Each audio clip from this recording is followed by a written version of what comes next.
सीमा सुरक्षा बल देश की सुरक्षा में पहली दीवार है और हाल ही में गृहमंत्री राजनाथ सिंह ने कहा कि पिछले कुछ दिनों में घुसपैठ की घटनाओं में जो कमी आई है उसके लिए बड़ा श्रेय जाता है बीएसएफ को। बीएसएफ 1 दिसंबर को अपना 52वां स्थापना दिवस मना रहा है। क्या है बीएसएफ के सामने मौजूदा चुनौतियां और किस तरह से निपटने की तैयारियां हैं? तकनीक के तौर पर क्या चुनौतियां सामने आ रही हैं और उसका जवाब किस तरह से दिया जाएगा?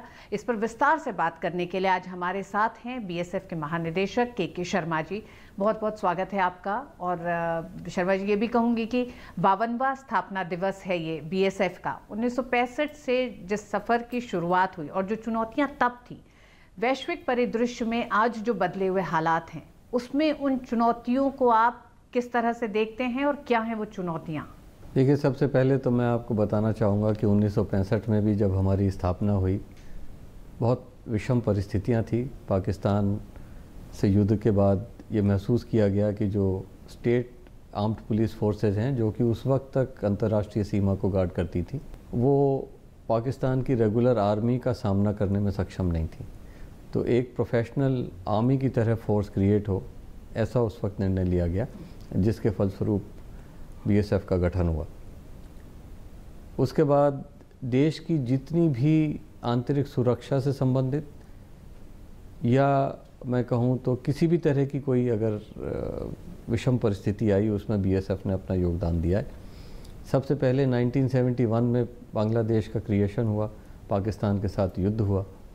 तो मैं आपको बताना चाहूँगा कि बीएसएफ ने एक बहुत अहम भूमिका निभाई और हमने मुक्ति बाहिनी, जो कि फ्रीडम फाइटर्स थे बांग्लादेश के, उनकी ट्रेनिंग की त्रिपुरा के जंगलों में। और हमारे एक डीआईजी और ट्रेनिंग स्टाफ के साथ में स्पेशली डिप्यूट हुए उस काम के लिए। हमने जिस वक्त एक्चुअल लड़ाई हुई तो उनके साथ कंधे से कंधा मिला करके युद्ध किया, जिसमें हमारे बड़ी संख्या में जवान और अधिकारी उन्होंने शहादत दी, शहीद हुए। इसके बाद जब देश के सामने पंजाब मिलिटेंसी की समस्या आई और उसके बाद कश्मीर मिलिटेंसी की समस्या आई, या समय समय पे नॉर्थ ईस्ट में इंसर्जेंसीज की प्रॉब्लम आई, सभी जगह पे बीएसएफ ने एक अहम भूमिका निभाई उनको नियंत्रण करने में। और अब हम नक्सल के क्षेत्र में भी हैं, और जब कभी भी देश में कोई major law and order situation होती है या इलेक्शन ड्यूटी होती है, सभी में बीएसएफ एक बड़ी भूमिका दिखाती है। आने वाले समय में मैं समझता हूँ कि टेक्नोलॉजी एक बहुत बड़ा रोल प्ले करेगी, क्योंकि हम ये मानते हैं कि future of border guarding lies more in the use of technology than increasing man power. क्योंकि ये सिर्फ बॉर्डर गार्डिंग ही नहीं, हमारे जीवन के हर क्षेत्र में टेक्नोलॉजी इम्पॉर्टेंट होने जा रही है। उसी को देखते हुए हमने वैसे तो मैं ये कहना चाहूँगा कि बीएसएफ ऑलरेडी टेक्नोलॉजी को बहुत अच्छे तरह से यूज़ कर रही है। We are one of the leading CAPFs to use technology. लेकिन अब हम इसे दूसरे लेवल पे ले जाने की कोशिश कर रहे हैं, और एक कॉम्प्रिहेंसिव इंटीग्रेटेड बॉर्डर मैनेजमेंट के सिस्टम हमने जम्मू में लगाना तय किया है, जिसके 2 पायलट प्रोजेक्ट्स भी लग रहे हैं। तो अभी जितनी भी टेक्नोलॉजी हम यूज़ करते हैं, जितने इक्विपमेंट हम यूज़ करते हैं, उसमें 1-2 नई चीज़ जो पहली बार यूज़ की जाएंगी, इन सब को इंटीग्रेट करते हुए एक फीड बॉर्डर आउटपोस्ट में जाएगी, जिसके माध्यम से राउंड द क्लॉक मॉनिटर करेंगे, और अगर कोई भी घुसपैठिया कोशिश करता है तो उसका एक अलार्म भी क्रिएट होगा, and we will be in a position to neutralize the threat. Sharma ji, एक समय ऐसा भी था अब से कुछ वक्त पहले, जब इस तरह का एक सर्वे भी हुआ था, जिसमें ये पाया गया था कि टेक्नोलॉजी फ्रेंडली फोर्सेस नहीं है उतनी जो तैनात हैं। आप बता रहे हैं कि पिछले कुछ समय में एक तरह से ये रूप बदला है फोर्सेस का। तकनीक एक चुनौती के तौर पर अपराधियों के ज़रिए भी सामने आ रही है, घुसपैठ में जो कोशिशें की जाती हैं उसमें भी इस्तेमाल की जा रही है। तो जब हम बचाव के लिए बात करते हैं सीमाओं पर, तो उसमें किस तरह से तकनीक को लेकर आप लोग आगे बढ़ रहे हैं? एक तो आपने बात की जम्मू बॉर्डर्स पे, इसके अलावा आप लोग किस तरह से प्रशिक्षण के तौर पर भी? टेक्नोलॉजी का इस्तेमाल हमारे यहाँ काफ़ी समय से है, और एक बहुत बड़ी वर्क फोर्स जो हमारे जीडी के ऑफिसर्स और जवान हैं, वो सभी टेक्नोलॉजी से वाकिफ़ हैं। आज का जो नया जवान हमारे यहाँ भर्ती होता है, वो टेक सेवी है। उसको स्मार्टफोन के यूज़ से लेकर के नाइट विज़न डिवाइस को कैसे यूज़ करना है, या हैंड हेल्ड थर्मल इमेजर में दुश्मन की इमेज डिपिक्ट होगी उसको कैसे मॉनिटर करना है, ये बहुत आसानी से सिखाया जा सकता है। वो समय ख़त्म हो गए जब लोगों को टेक्नोलॉजी, या मेरे ग्रैंडफादर को टीवी ऑन करने में भी दिक्कत होती थी, वो हमें बुलाते थे कि बेटा ज़रा रिमोट ऑपरेट करने में। हाँ, तो उसी तरह से अब की जो जनरेशन है ये टेक सेवी है, और बीएसएफ ट्रेनिंग के वक्त में ही उनको इन सब चीज़ों का एक्सपोजर देती है। इस वजह से जब हम इसमें आगे बढ़ रहे हैं तो हमें इस तरह की कोई परेशानी सामने नहीं आ रही। सर एक चीज़ और, जब हम वेस्टर्न और ईस्टर्न बॉर्डर्स की बात करते हैं, एक सीमाएं हमारी भारत पाकिस्तान है जिसमें तनाव हम देखते हैं, जहां दोस्ताना संबंध होते हैं, उन सीमाओं की सुरक्षा में किस तरह की चुनौतियां आप लोगों के सामने खड़ी होती हैं? देखिए, जैसा आपने कहा, बांग्लादेश के साथ में हमारे बहुत अच्छे दोस्ताना ताल्लुक़ हैं। उनकी बॉर्डर गार्ड फोर्स के साथ भी हमारे बहुत अच्छे संबंध हैं। हमने पिछले दिनों में उनके साथ रेगुलर इंटरेक्शन करके साइमल्टेनियस कंबाइंड पेट्रोलिंग्स भी शुरू की हुई हैं। लेकिन हर बॉर्डर की अपनी कुछ प्रॉब्लम्स हैं। जैसे बांग्लादेश बॉर्डर में स्मगलिंग की एक प्रॉब्लम है, हमारी तरफ से कैटल स्मगल होती है, दूसरी तरफ से छोटी मात्रा में कुछ सामान जैसे कभी गोल्ड या कभी कभी FICN fake Indian currency notes भी हमारी तरफ भेजे जाते हैं। इन सब को रोकने की हम दोनों फोर्सेस मिलकर के कोशिश करते हैं, और मुझे ये कहते हुए खुशी है कि इसमें भी निरंतर हम कामयाब हो रहे हैं।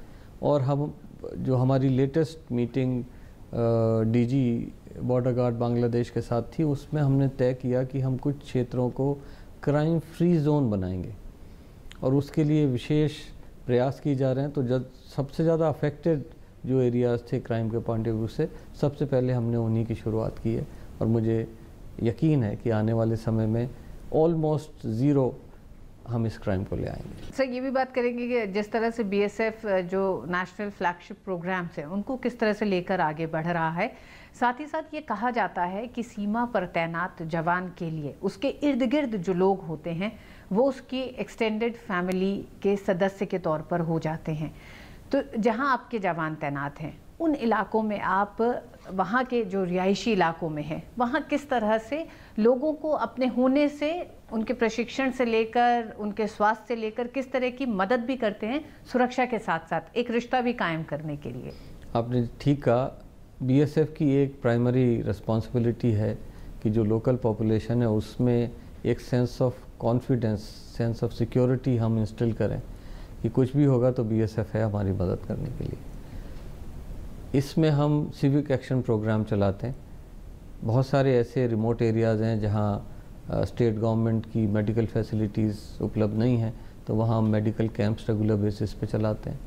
जो वहाँ के स्कूल्स हैं उनमें समय समय पे स्टेशनरी, कभी कोई कंप्यूटर, स्पोर्टिंग गुड्स ये देते रहते हैं। और अभी हाल ही में हमने कोशिश की है कि वहाँ के यूथ उसको रिक्रूटमेंट के लिए ट्रेन किया जाए for police, paramilitary forces and army, जिसकी वजह से हम काफ़ी लोकप्रिय लोकल पॉपुलेशन में होते जा रहे हैं। इसके अतिरिक्त हम अपनी सोशल रिस्पॉन्सिबिलिटी जैसे स्वच्छ भारत अभियान, इसमें बढ़ चढ़ के हिस्सा लेते हैं। इर्द गिर्द की जितनी भी गांव और छोटे कस्बे हैं उन सब में अपना श्रमदान करके वहाँ पे सफाई अभियान चलाते हैं।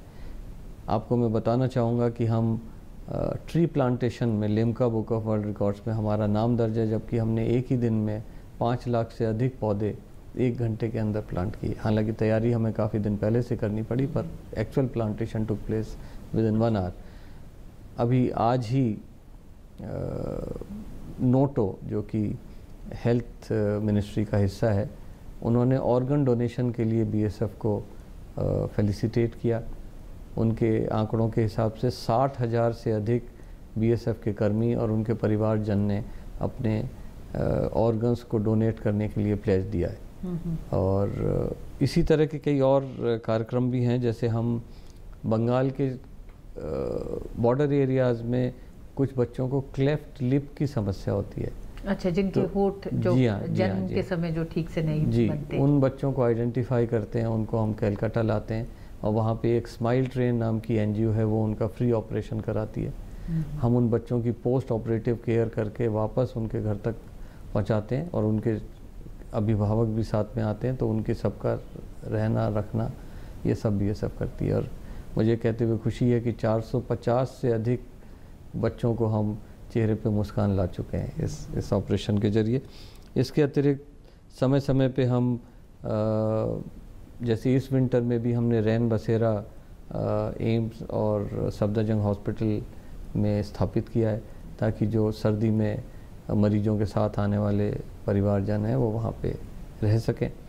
अभी हाल ही में क्राई जो चाइल्ड राइट्स एंड यू करके एक ऑर्गेनाइजेशन है NGO, उसके साथ मिलके हमने 2 स्लम क्लस्टर्स को अडॉप्ट किया है, जहाँ के बच्चों को हम स्पोर्टिंग एक्टिविटीज़ में ट्रेनिंग देते हैं, कंप्यूटर की ट्रेनिंग देते हैं और उनकी पढ़ाई में भी उनकी मदद करते हैं। तो इस तरह से हम कहेंगे कि BSF एक बड़े व्यापक रूप से समाज के कार्यों में जुड़ी हुई है।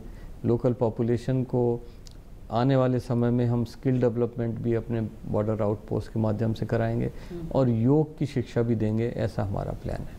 श्रीनगर के संदर्भ में अगर बात करें सर, श्रीनगर में अभी हाल ही में एक BSF की बटालियन पर हमला भी हुआ था एयरपोर्ट के पास। उसको भी आप लोगों ने एक तरह से नेस्तनाबूद किया और कामयाब नहीं होने दिया उन फिदायीन आतंकवादियों को। लेकिन इस टेरेन में क्या चुनौतियां BSF के सामने आती हैं?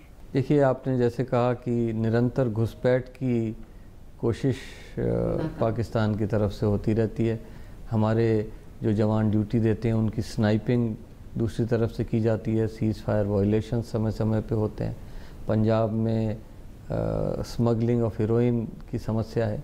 तो पाकिस्तान से ये जो समस्याएं हैं ये हम मानते हैं कि बनी रहेंगी, क्योंकि वो लोग जब बात करते हैं तो कुछ कहते हैं, लेकिन जब एक्चुअली प्रैक्टिस करने की बात होती है तो हम ये पाते हैं कि वो हमेशा कोई ना कोई मिसचीफ करते रहते हैं। लेकिन मैं आपको यकीन दिलाना चाहूँगा कि BSF पूरी तरह से तैयार है किसी भी चुनौती का सामना करने के लिए। जैसे आपने अभी देखा कश्मीर में जो फिदायन अटैक हुआ, हमने तीनों ही फिदायन को विदाउट एनी कोलेटरल डैमेज, सिर्फ हमारे एक बहादुर ASI शहीद हुए, अदरवाइज़ फिदायन अटैक में बहुत भारी नुकसान होने की संभावना रहती है, हमने कामयाबी हासिल की। श्रीनगर में जिस तरह के आपने बताया कि आप लोगों की जहाँ पोस्टिंग होती है वहाँ एक रिश्ता कायम करने की आप लोगों की कोशिश होती है वहाँ के आवाम के साथ भी, उसमें किस तरह से आपको सफलता मिली और उसके क्या सकारात्मक असर भी दिखाई दे रहे हैं? देखिए, मैं ये कहना चाहूँगा कि पाकिस्तान और बांग्लादेश दोनों के बॉर्डर्स में जहाँ फ्रेंडली पॉपुलेशन है, अब जैसे मैं कह सकता हूँ कि कश्मीर में मिक्स्ड पॉपुलेशन है, कहीं पे फ्रेंडली है तो कहीं पे लोकल पॉपुलेशन इतनी फ्रेंडली नहीं है। लेकिन हमारे व्यवहार से और हमारी सोशल वर्क्स वाली जो स्कीम्स हैं उनकी वजह से सभी जगह लोकल पॉपुलेशन हमारी तारीफ़ करती है। जैसे अभी कुछ दिनों पहले कश्मीर में फ्लड्स आए तो BSF भी NDRF के साथ अग्रणी संस्था थी जिन्होंने वहाँ पे बचाव और राहत कार्य किए। तो हम जहाँ पे भी रहते हैं, जो लोकल पॉपुलेशन है उसके मन में एक confidence of sense of security वो पैदा करते हैं, उससे हमारे संबंध उनसे अच्छे हैं। अभी हमने बात की वेस्टर्न और ईस्टर्न बॉर्डर्स की DG BSF KK Sharma ji से। वक्त एक ब्रेक का, ब्रेक के बाद बात करेंगे आंतरिक सुरक्षा को लेकर किस तरह की चुनौतियां हैं और कैसे उससे निपटा जा रहा है। एक ब्रेक के बाद हाजिर होते हैं एक बार फिर। और भाई शुक्ला, तेरी टीबी के क्या हाल हैं? अरे भाई 2-4 हफ्ते का इलाज करवाया और टीबी की हो गई हजामत। ये लीजिए हुजूर, आपकी ये हजामत भी पूरी हो गई। ये क्या, आधी दाढ़ी? भाई कर क्या रहे हो? कमाल करते हैं आप। आधी दाढ़ी मंजूर नहीं, टीबी का आधा अधूरा इलाज मंजूर है आपको? हैं? हाँ। याद रखिए, टीबी का आधा अधूरा इलाज करवाइएगा तो टीबी आपको दोबारा हो सकता है। इसलिए टीबी से मुक्ति पाने के लिए टीबी का पूरा इलाज करवाइए, full course. India versus TB. TB हारेगा, देश जीतेगा। झाड़ के पीछे, पेड़ के नीचे, तालाब के आजू, पटरी के बाजू, करते हो तुम पेट हल्का, ना शौचालय ना है नल का, फैल गई गंदगी बीमारी चारों ओर। अरे इसीलिए बॉस शट द डोर। मतलब? दरवाजा बंद करो, दरवाजा बंद, दरवाजा बंद तो बीमारी बंद। अरे खुले में जब शौच करोगे, खुल के रोग फैलाओगे, तो भाई बीमार पड़ोगे सब संग। तो क्या करें? दरवाजा बंद करो, दरवाजा बंद, दरवाजा बंद तो बीमारी बंद।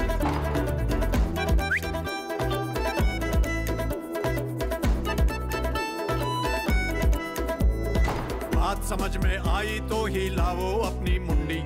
शौच करना है तो बंद करो भाई कुंडी। शौचालय का उपयोग कीजिए और भारत को स्वच्छ बनाइए। और भाई शुक्ला, तेरी टीबी के क्या हाल हैं? अरे भाई 2-4 हफ्ते का इलाज करवाया और टीबी की हो गई हजामत। ये लीजिए हुजूर, आपकी ये हजामत भी पूरी हो गई। ये क्या, आधी दाढ़ी? भाई कर क्या रहे हो? कमाल करते हैं आप भी। आधी दाढ़ी मंजूर नहीं, टीबी का आधा अधूरा इलाज मंजूर है आपको? हैं? हाँ? याद रखिए, टीबी का आधा अधूरा इलाज करवाइएगा तो टीबी आपको दोबारा हो सकता है। इसलिए टीबी से मुक्ति पाने के लिए टीबी का पूरा इलाज करवाइए, full course. India versus TB. TB हारेगा, देश जीतेगा। दरवाजा बंद, दरवाजा बंद, दरवाजा बंद। क्यों भाई साहब, कहाँ चले?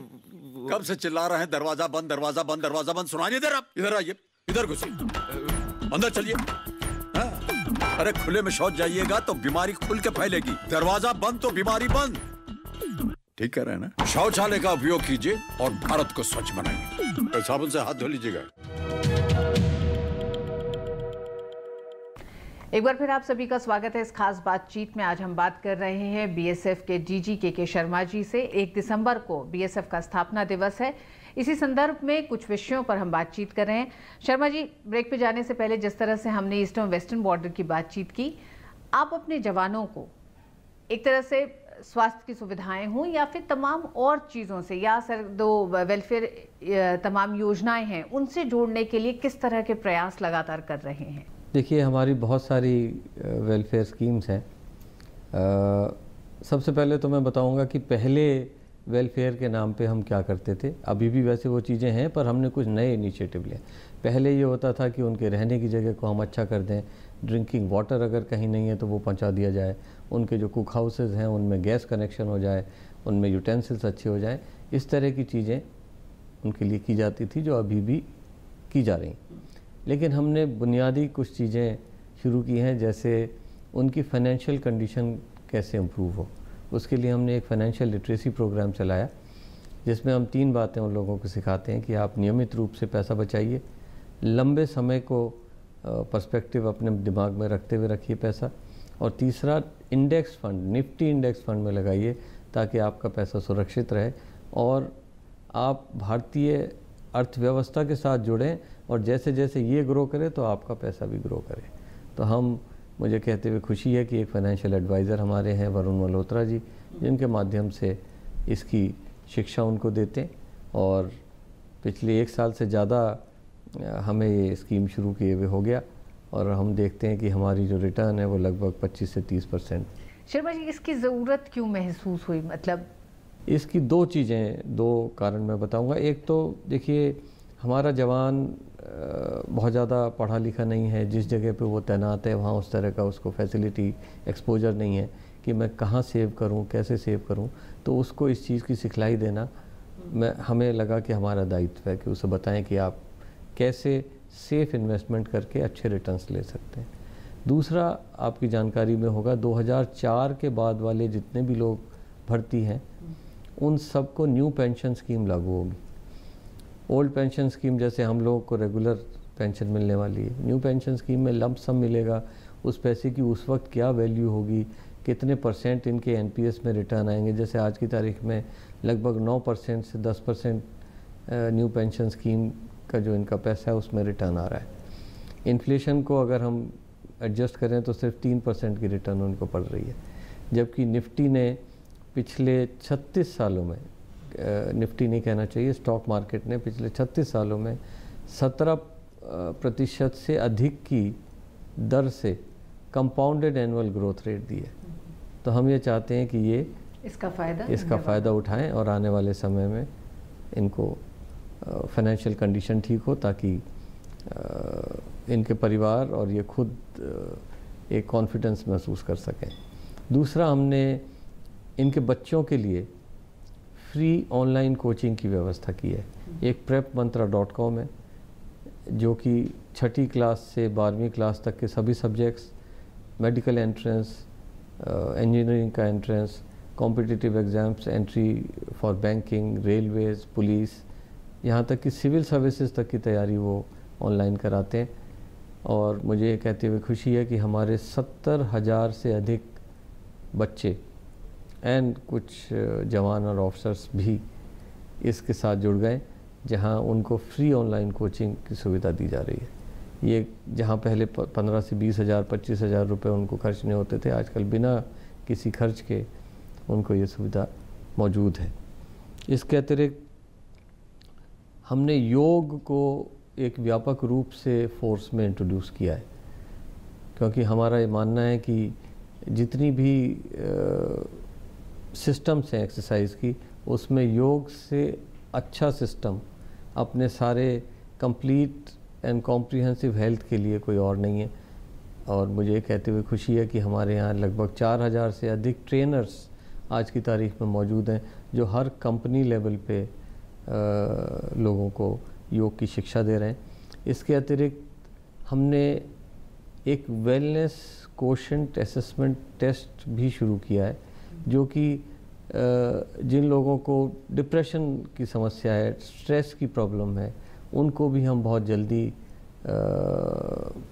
आइडेंटिफाई कर पाएँ, ताकि उनको काउंसलिंग और जिस तरह की मदद दी जानी है वो दी जा सके। ये भी हमने एक पायलट प्रोजेक्ट उनके मेंटल हेल्थ के लिए शुरू किया है।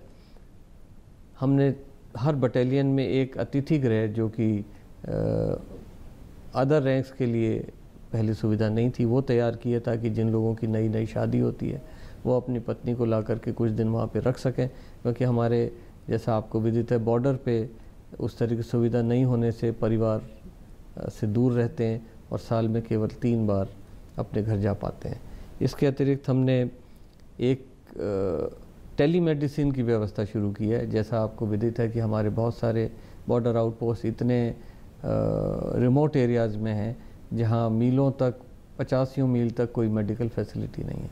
वहां हमने टेलीमेडिसिन के माध्यम से हर कंपनी में एक पैरामेडिक है जो कि पेशेंट को एग्जामिन करता है, और इधर दिल्ली में बैठा हुआ डॉक्टर उसको उसके सारे पैरामीटर्स को स्टडी करके एडवाइस करता है कि उसको क्या दिया जाए, और ज़रूरत पड़ने पे एक स्पेशलिस्ट भी दिल्ली के किसी बड़े हॉस्पिटल से उपलब्ध हो जाता है जो उसको गाइड करता है। इस तरह से मुझे कहते हुए खुशी है कि हमने काफ़ी बड़ी मात्रा में लोगों को इससे जोड़ा और उनको बचाया, उनकी जान बचाई। जैसे कहीं हार्ट अटैक की शुरुआत थी जिसको जल्दी आइडेंटिफाई कर लिया गया और उसको तुरंत लाइफ सेविंग ड्रग दे जाने से उसकी जान बची।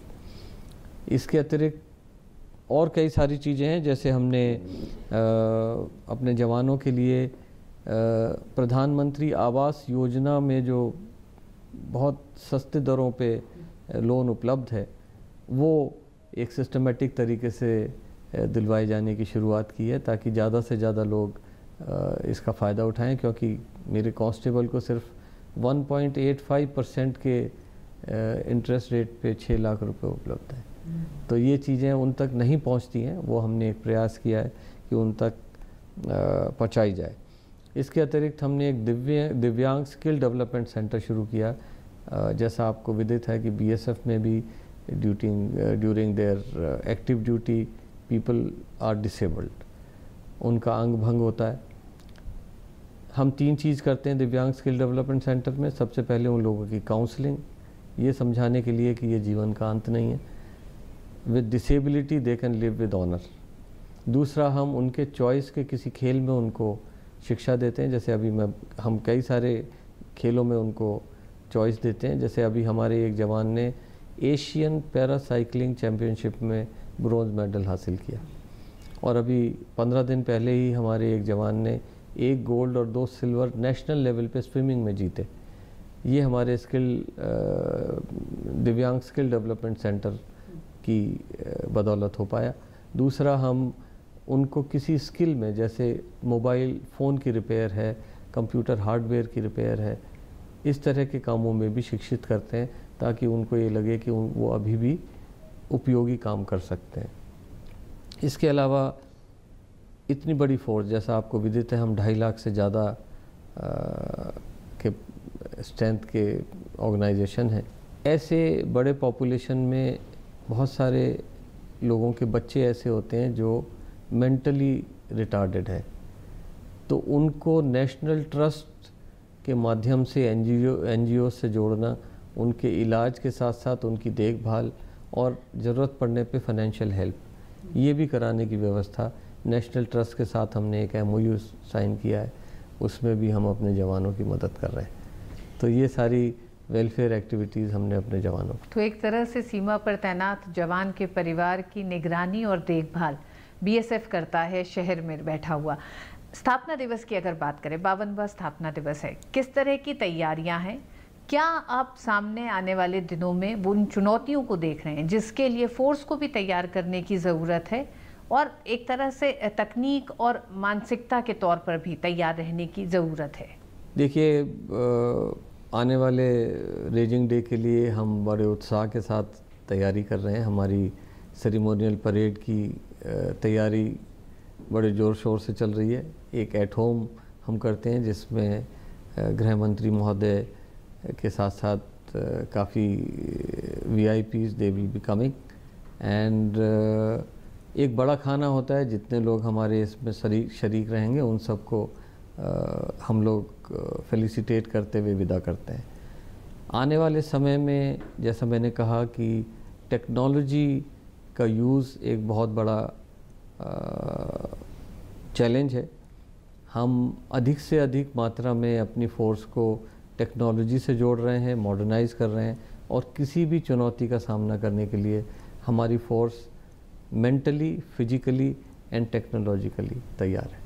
बहुत बहुत शुक्रिया के शर्मा जी, इतनी लंबी बातचीत के लिए और विस्तार से ये भी बताने के लिए कि हमें लगता है कि बहुत सारे लोगों को ये नहीं मालूम होगा कि किस तरह से BSF अपने जवानों के साथ साथ उनसे जुड़े उनके परिवारों का भी ध्यान रखती है और साथ ही साथ जो भी तमाम योजनाएं इस समय देश की हैं, चाहे वो डिजिटल इंडिया हो, स्किल डेवलपमेंट हो, किस तरह से आपने अपने जवानों को और उनसे जुड़े परिवारों को उससे जोड़ा है। बहुत बहुत शुक्रिया दूरदर्शन न्यूज़ से बात करने के लिए।